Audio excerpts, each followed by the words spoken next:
Financial నిధుల్ని సర్పంచులకి డబ్బులు 2 సార్లు 3 సార్లు కూడా వేశామండి. ఇది చిన్న మొత్తం కూడా కాదు సార్. నా లెక్క ప్రకారంగా ఒక ఆదోనికి విషయం మాత్రమే చెప్తాను.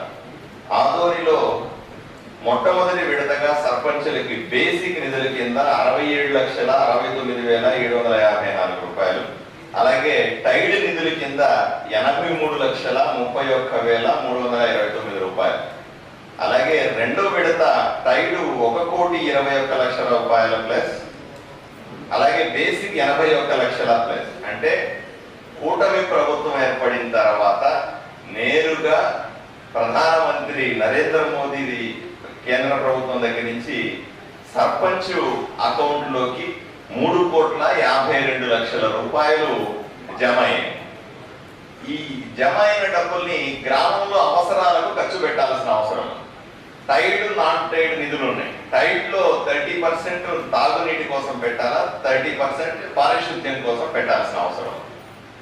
కానీ ఈ 3,52,00,000 రూపాయలు ఏవైతే సర్పంచులకు వచ్చినాయో ఇవన్నీ కూడా ఒక్క రూపాయి కూడా ఖర్చు పెట్టకుండా ఆదోని నియోజకవర్గం మాత్రమే చెప్తాను. జిల్లా మొత్తం చేస్తే ఇక ఏ 100 కోట్లు అవుతుంది నాకు తెలిసి. ఇంత డబ్బుల్ని ఒక్క రూపాయి కూడా గ్రామంలో ఖర్చు పెట్టకుండా వీళ్ళు గత 5 సంవత్సరాల్లో జగన్మోహన్ రెడ్డి ప్రభుత్వంలో ఉన్నప్పుడు సర్పంచులకు డబ్బులు రాలేదు.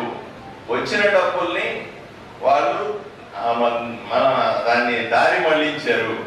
మాకు 1 రూపాయి రాలేదు కాబట్టి అప్పుడు చేసిన పనులకు ఇప్పుడు జమ చేసుకుంటున్నాము అని వాళ్ళు డబ్బులు తీసేసుకుంటాం. ఇది ఒక పెద్ద కుట్ర. ఎందుకంటే డబ్బులు మనం వేస్తూ ఉంటే కూడా సర్పంచ్ దాన్ని ఖర్చు పెట్టకపోతే ప్రజలు ఏమనుకుంటారు? డబ్బులు రావట్లేదు, ప్రభుత్వం పనిచేయట్లేదు అనుకుంటారు. మేము కష్టపడతా ఉన్నాం, ఎమ్మెల్యేలు అయిన తర్వాత ప్రభుత్వాన్ని ఒప్పిస్తా ఉన్నాం, ప్రభుత్వం కూడా డబ్బులు పంపిస్తా ఉంది, పంపించిన డబ్బులు సర్పంచులకు ఇస్తా ఉన్నాం. ఈ రోజు కూడా 1 రూపాయి పని చేయకపోతే పోనీ నేను అడిగాను, ఇప్పుడే సీఈఓ గారు అడిగాను, ఏమంటే ఎలా చేస్తారు, ఈ డబ్బులు ఎలా ఖర్చు పెడతారు అంటే అక్కడ ఒక సమావేశాన్ని ఏర్పాటు చేసుకొని దాని ద్వారా ఖర్చు పెడతాడు. ఆ సమావేశంలో ఎవరున్నారు? సర్పంచ్ ఉన్నాడు, వార్డు మెంబర్లు ఉన్నారు. మా నియోజకవర్గంలో కానీ జిల్లాలో మొత్తం కూడా 95% సర్పంచులు వార్డు మెంబర్లు వైసీపీకి చెందిన వాళ్ళు. వాడు కుమ్ముక్కై వాడు మాట్లాడుకొని వాడు పాత డబ్బులకి పాత ఖర్చులకి జమాలు వేస్తే ఈ రోజు కూడా ప్రభుత్వానికి చెడ్డ పేరు కదా. ఈ రోజు వస్తున్న డబ్బుల్ని ఖర్చు పెట్టాల్సిన అవసరం ఉంది కదా. దీనికి ఎవరు సమాధానం చెప్తారు? రాబోయే 5 సంవత్సరాలు ప్రభుత్వం నుంచి కేంద్ర ప్రభుత్వం నుంచి వచ్చే డబ్బులన్నీ ఈ విధంగా పాత ఖర్చులకు జమ చేస్తే గ్రామం ఒక పని కూడా జరగకపోతే కూటమి ప్రభుత్వాన్ని అవాసు పాలవుతుంది కదా. దీనికి తప్పనిసరిగా సమాధానం చెప్పాలి. దీన్ని ఎలా ట్రై చేస్తారు, ఎలా అబ్జర్వ్ చేస్తారు, వచ్చిన డబ్బులు ఎలా ఖర్చు పెట్టిస్తారు అనే వాటి మీద నేను దీన్ని ముందు ప్రశ్నించాను, మళ్ళీ ప్రశ్నిస్తున్నాను. సరైన సమాధానం కావాలి. ప్రశ్న వేరే, ఆయన చట్టం చెప్తా ఉన్నాడు. ఆ చట్టం నాకు కూడా తెలుసు. 30% ఇంత ఇవ్వాలన్నా, 70% ఎంత ఇవ్వాలన్నా, 40% ఎంత ఇవ్వాలనే చట్టం నాకు కూడా తెలుసు అధ్యక్ష. ఎలా దుర్వినియోగం అవుతుంది అని మీ ద్వారా అధికారులకు చెప్తా ఉన్నాను.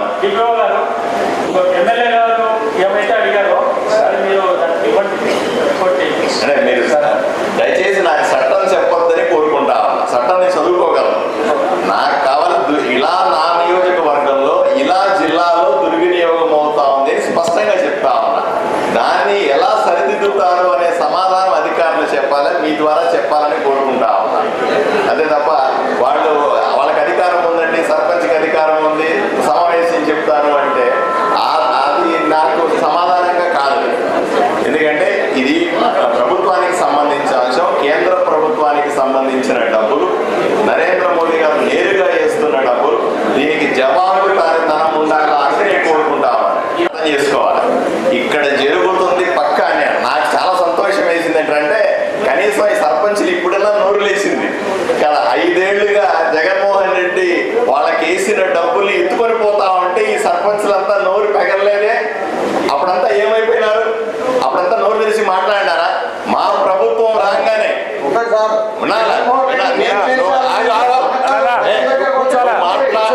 నేను మాట్లాడేప్పుడు అడ్డం తగలదు. నువ్వు మాట్లాడేసి నేను నిలబడ్డా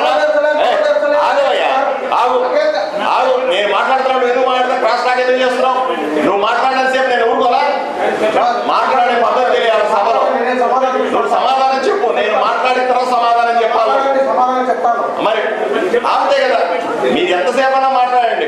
మీరు మాట్లాడినప్పుడు నేను మాట్లాడలే, నేను మాట్లాడినప్పుడు రాష్ట్రాలు చేయించండి అధ్యక్ష, రాష్ట్రాలు చేయించా, మీరు ఎట్లా అలా చేస్తారా అని ఆయన చెప్పినంత సేపు నేను ఊరుకొని కూర్చోవాలా?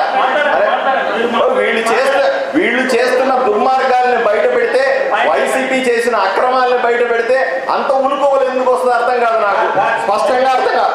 ఆగాలే ఆగాలే ఆగాలే, నేను నాది పూర్తయిన తర్వాత నువ్వు మాట్లాడాలా, నాది పూర్తయిన తర్వాతనే అధ్యక్ష, ఇది తీవ్రమైన అధ్యక్షుడు. ఇది నేను మాట్లాడుతున్నప్పుడు, మాట్లాడే హక్కు ఉన్నప్పుడు నాకు అడ్డు తగలడం అనేది దుర్మార్గం. ఇది మీ ప్రభుత్వం కాదు, గుర్తు పెట్టుకోండి, మీ ప్రభుత్వం కాదు. మిమ్మల్ని చూసి బెదురుతామా ఏంది? నేను చేసిన అక్రమాలను బయట పెట్టడానికి ఇక్కడ ఇంకా తప్పులు చేస్తుంటే చూస్తూ ఊరుకోవడం అనుకున్నాం అనుకున్నారా? ఎంతమంది లేస్తే భయపడతాం అనుకున్నారా? తమాషలు పడుతుందా? మేము మాట్లాడుతుంటే అడ్డుపడే అధ్యక్ష, ఇది చాలా దుర్మార్గం. నేను మాట్లాడుతుంటే నా హక్కును త్యజించి వీళ్ళు అడ్డంగా లేచి వ్యాధులాడటం అన్నది, వాళ్లకు మైక్ ఇవ్వడం అనేది దుర్మార్గం అధ్యక్ష. ఎట్లా మాట్లాడతారు మీరు? నా ఒపీనియన్ నేను చెప్పాలయ్యా, మరి ఎందుకు మాట్లాడుతున్నావు మధ్యలో? నువ్వు మైక్ మాట్లాడుతున్నావు, వాదిస్తున్నావు. కూర్చో, నేను మాట్లాడిన తర్వాత ఎంతసేపు మాట్లాడి వింటాను నేను. కూర్చోవాలి, నేను మాట్లాడిన తర్వాత మాట్లాడాలి అధ్యక్ష. అట్లాగే అధ్యక్ష, ఎమ్మెల్యేలు వాళ్ళు మాట్లాడేటప్పుడు మేము మాట్లాడలే, ఎమ్మెల్యే మాట్లాడిన తర్వాత తర్వాత మాట్లాడమను, అంతేగాని ఎమ్మెల్యే మాట్లాడేటప్పుడు వాళ్ళు అడ్డుకోవడం ఏంటి అధ్యక్ష? అంటే బలం ఉందేనా? నా సబ్జెక్ట్ క్లియర్ అధ్యక్ష, నా సబ్జెక్ట్ క్లియర్ అధ్యక్ష. ఇప్పుడు వీళ్ళు 5 సంవత్సరాలు నోరెత్తలేదు, 5 సంవత్సరాలు ఎప్పుడు అడగలేదు. మా ప్రభుత్వం వచ్చిన తర్వాత సుమారుగా 70-80 కోట్ల రూపాయల సర్పంచ్ అకౌంట్ లో డబ్బులు వేస్తే దాన్ని దుర్వినియోగం జోబులో వేసుకుంటూ ఉంటే ఊరుకోమంటారా చెప్పండి అధ్యక్ష? ఇది ఎంత అన్యాయం చెప్పండి అధ్యక్ష? ప్రజలు చూస్తూ ఊరుకోరా అధ్యక్ష? కేవలం మా మీద జరుగుతున్న కుట్ర కాదా అధ్యక్ష? ఇది చెప్పుకోవడానికి కూడా అధికారం లేదా అధ్యక్ష? ఏంది అన్యాయం అధ్యక్ష? గత సర్వసభ్య సమావేశంలో ఒక ఎమ్మెల్యే తన ప్రజలకు జరుగుతున్న అన్యాయాన్ని చెప్పుకోవడానికి కూడా అవకాశం లేదంటే ఇప్పుడు కూడా సర్పంచులు క్రాస్ టాక్ చేస్తా ఉంటే మీకు ఎక్కడైనా ఏ పంచాయతీ అయినా కానీ స్పెసిఫిక్ గా పలానా పంచాయతీలో ఇలా అక్రమాలు జరిగినాయని చెప్పి మీరు కంప్లైంట్ చేయండి, డెఫినెట్ గా మేము ఎంక్వైరీ చేపిస్తాం డెఫినెట్ గా అధ్యక్ష. ఒక్క అధ్యక్ష, మీకు ఎక్కడైనా కానీ మీకు అక్రమాలు జరిగినాయని మీకు దృష్టికి వస్తే డెఫినెట్ గా మీరు చేయండి అధ్యక్ష. చేయాలి కూడా, రైట్ కూడా మీకు ఉంది అధ్యక్ష. సబ్మిషన్, ఒక పంచాయతీలో అన్యాయం జరిగితే మీరు చెప్పినట్టు కంప్లైంట్ పెట్టాలి అధ్యక్ష. దయచేసి నోట్ చేసుకోండి, ఎంక్వైరీ చేసుకోండి, ఆఫీసర్లు ఎంక్వైరీ చేయమనండి. అన్ని పంచాయతీల్లో కూడా రాసి పెట్టుకోండి అధ్యక్ష, బ్లాంక్ ఇది. అన్ని పంచాయతీల్లో జరిగిన అక్రమం ఇదే, అన్ని పంచాయతీల్లో డబ్బులు వాళ్ళ జోబుల్లోకి పోతున్నాయి. ఇవ్వండి మీరు ఎన్ని పంచాయతీలలో జరిగినాయో అన్ని పంచాయతీలలో మీరు ఏదైనా ఉంటే డెఫినెట్ గా ఎంక్వైరీ చేస్తారు అధికారులు కూడా. ఎందుకంటే ఎక్కడైనా కానీ ఏ గ్రామ పంచాయతీలైనా కానీ ప్రతి పైసా నిధులు ఖర్చు పెట్టిన దానికి ప్రతి సంవత్సరం ఆడిట్ జరుగుతుంది, ఆడిట్ రిపోర్ట్ లో కూడా ఏం జరిగిందో కూడా మీరు వెరిఫై చేసుకోవచ్చు అధ్యక్ష. ఆడిట్ రిపోర్ట్ల పేరుతో, గ్రామ సభ అనే పేరుతో, గ్రామ పంచాయతీ సభ అనే పేరుతో డబ్బులు అక్రమంగా వాళ్ళే దొంగలు ఊర్లు పంచుకున్నట్టుగా సర్పంచ్ వైసీపీ వ్యక్తి, వార్డు మెంబర్లు వైసీపీ వాళ్ళు, ప్రజల లోపలికి రానివ్వరు, వేరే పార్టీ వాళ్ళ అభిప్రాయం తీసుకోరు. ఇవి ఏమీ చేయకుండా వాళ్ళు తీర్మానం రూమ్ లో కూర్చొని చేసి డబ్బులు కొట్టేస్తే అది ప్రజాస్వామ్యం అంటారా అధ్యక్ష? ఒకసారి మీరు ఆలోచన చేయాల్సిన అవసరం ఉంది. ఇప్పుడు గ్రామ పంచాయతీలో ప్రజలు ఎన్నుకుంటారు, వార్డు మెంబర్స్ కానీ సర్పంచ్ కానీ, వాళ్ళు మాత్రమే ఆ పార్టీలో గ్రామ సభలో అయితే ప్రజలు ఉంటారు కానీ గ్రామ పంచాయతీలో ఓన్లీ సర్పంచ్ చిన్న కరెక్షన్. ఇక్కడ ఉంది, ఇక్కడ సభ జరుగుతుంది, ఇక్కడ పబ్లిక్ కానీ వేరే వాళ్ళని అలౌ చేయం కదా. ఎవరైతే మనకు సభ్యులు ఉంటారో వాళ్ళని మాత్రమే అలౌ చేస్తాం. చిన్న కరెక్షన్ అధ్యక్ష, అప్పట్లో ప్రజలు ఎన్నుకోలేదు అధ్యక్ష, బలవంతంగా ఎవరిని నామినేషన్లు కూడా వేయకుండా వీళ్ళు సర్పంచ్లు అయినారు, వార్డు మెంబర్లు అయినారు, ప్రజాస్వామ్యాన్ని కూని చేశారు అధ్యక్ష. ఆ విషయం మీకు తెలియదా అని అడుగుతారు, మీరు కూడా ప్రత్యేక సాక్షులు కదా అని అడుగుతా ఉన్నా. ఇవన్నీ జరుగుతూ ఉంటే ఇప్పుడు ప్రజాస్వామ్యం గుర్తొచ్చిందా అని అడుగుతా ఉన్నా. అదే ఇప్పుడు వచ్చిందా వీళ్ళకి సంబంధించిన మీటింగ్లు, వీళ్ళకి స్వయం ప్రతిపత్తి. ఏమంటే సర్పంచ్ అన్నవాడు రాజు అంటారు, స్వయం ప్రతిపత్తి అంటారు. 5 సంవత్సరాల జగన్మోహన్ రెడ్డి డబ్బులు ఎందుకు పోతామంటే స్వయం ప్రతిపత్తిని అప్పుడు తీర్మానం చేయలేదే, అప్పుడు కూర్చొని మాట్లాడలేదే.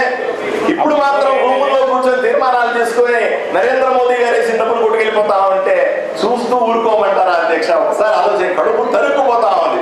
ప్రజలు గ్రామాల్లో అడుగుతున్నారు అధ్యక్ష మమ్మల్ని, అందువల్లే మీకు దృష్టి తీసుకొస్తా ఉన్నాం.